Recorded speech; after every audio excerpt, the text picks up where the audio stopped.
आज मैं बात करूंगा आपसे शपथ पत्र के बारे में, जिसे कभी कभी जो वकील लोग हैं, कोर्ट के लोग हैं या ज़्यादा पढ़े लिखे लोग हैं, वो उसे एफिडेविट भी कहते हैं और सामान्य भाषा में शपथ पत्र। कुछ तहसील वगैरह के लोग उसे हलफनामा भी कहते हैं। ये तीन शब्द इस एफिडेविट के या शपथ पत्र के हैं। शपथ पत्र होता क्या है और इसकी आवश्यकता तो आपको पता ही है। और अगर कोई व्यक्ति झूठा शपथ पत्र देता है तो उस पर क्या कार्रवाई हो सकती है। कभी कभी हम बहुत ही हल्के में लेते हैं, कोई मामला हुआ, कोई बात हमें लिखनी है तो सामान्यतः हम शपथ पत्र पर लिख के दे देते हैं कि ये सत्य है।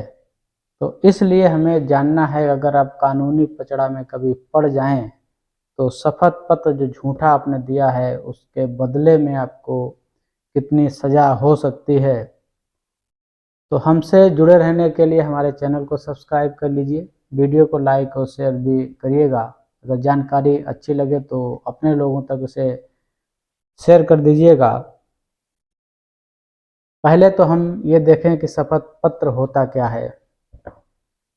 कोई व्यक्ति जब स्वेच्छा से अपना बयान लिखित रूप में किसी कागज पर या स्टाम्प पेपर पर लिखता है, मान लीजिए आपको कोई बात कहनी है और किसी ने कहा है कि आप हमें शपथ पत्र पर लिख के दीजिए, तब आप जब कोई बात लिख के किसी स्टाम्प पेपर पर या सादे कागज पर लिखते हैं तो वह शपथ हो जाती है आपकी तरफ से।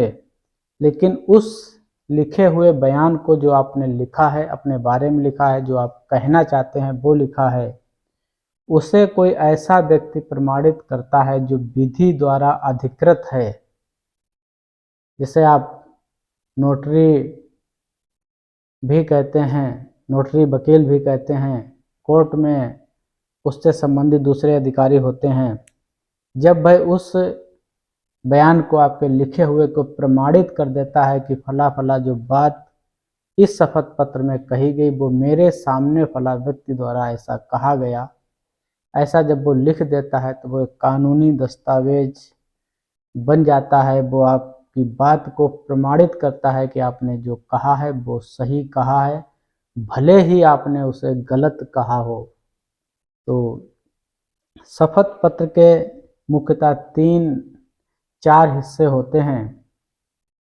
पहला हिस्सा है जिसमें शपथ लेने वाला व्यक्ति अपने बारे में बताता है कि मैं कौन हूँ, कहाँ का रहने वाला हूँ, क्या हूँ। एक हिस्सा ये। कि दूसरा हिस्सा वो होता है जिसमें जिस बात के लिए शपथ पत्र वो दे रहा है, जो बात कह रहा है, जो बात उसमें दर्ज कर रहा है, उस हिस्से को वो दर्ज करेगा। तीसरे हिस्से में शपथ लेने वाले व्यक्ति के हस्ताक्षर होते हैं और चौथे हिस्से में शपथ पत्र में जो अधिकृत व्यक्ति है, नोटरी वकील है या सरकारी वकील हैं, उसे प्रमाणित करते हैं कि ये जो उपरोक्त है मेरे सामने सब कुछ किया गया है। तो शपथ पत्र की आवश्यकता जो होती है जगह जगह आपको पड़ती है। आप जैसे जन्म प्रमाण पत्र बनवाने जाते हैं, अगर समय से आपने नहीं बनवाया है, मृत्यु प्रमाण पत्र बनवाने जाते हैं, अगर आप लेट हो गए हैं तो वहाँ आपको शपथ पत्र देना पड़ता है।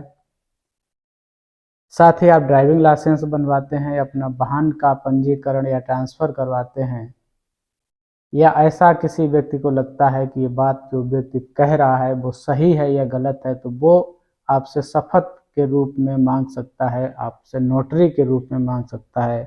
क्योंकि नोटरी में जब व्यक्ति लिख कर देता है तो भले ही वो बात गलत हो, लेकिन वो बात कानूनन सही मानी जाती है। अगर ये साबित हो जाए कि जो लिख के आपने दिया है वो गलत है तो उसके लिए आपको सज़ा का प्रावधान है। तो कभी कभी हम बहुत हल्के में लेते हैं। गाँव में देखते हैं कि लोग अमूमन झूठे शपथ पत्र बनवा के दे देते हैं, तो इसमें थोड़ी सावधानी आपको बरतनी पड़ेगी। जो भारतीय दंड प्रक्रिया संहिता की धारा है 340 CRPC, इसके तहत ये प्रावधान है, अगर कोई व्यक्ति लिखित रूप से शपथ पत्र देता है जिसमें जो उसने कहा है वो सही नहीं है, वो गलत है, लोगों को भ्रमित करने के लिए, अदालत को भ्रमित करने के लिए या किसी अधिकारी को भ्रमित करने के लिए अपना उसने शपथ पत्र प्रयोग किया है, तो ऐसे शपथ पत्र पे आपको अगर साबित हो जाता है कि जो आपने कहा है वो गलत है, तो इसके लिए आपको 7 साल की सज़ा हो सकती है। तो ये छोटी सी बात थी शपथ पत्र के बारे में। शपथ पत्र को एफिडेविट, शपथ पत्र, हलफनामा, नोटरी भी कुछ लोग कह देते हैं। इन सारे नाम हैं, बहुत सारे अलग अलग क्षेत्र में लोग प्रयोग करते हैं। तो ये छोटी सी जानकारी थी, उम्मीद करता हूँ आपको अच्छी लगी होगी। और साथ ही अगर भी अभी भी हमारे चैनल से आप जुड़े नहीं हुए तो हमारे चैनल को सब्सक्राइब ज़रूर कर लीजिएगा, जिससे इस तरह की और जानकारियाँ आपको मिल सकें।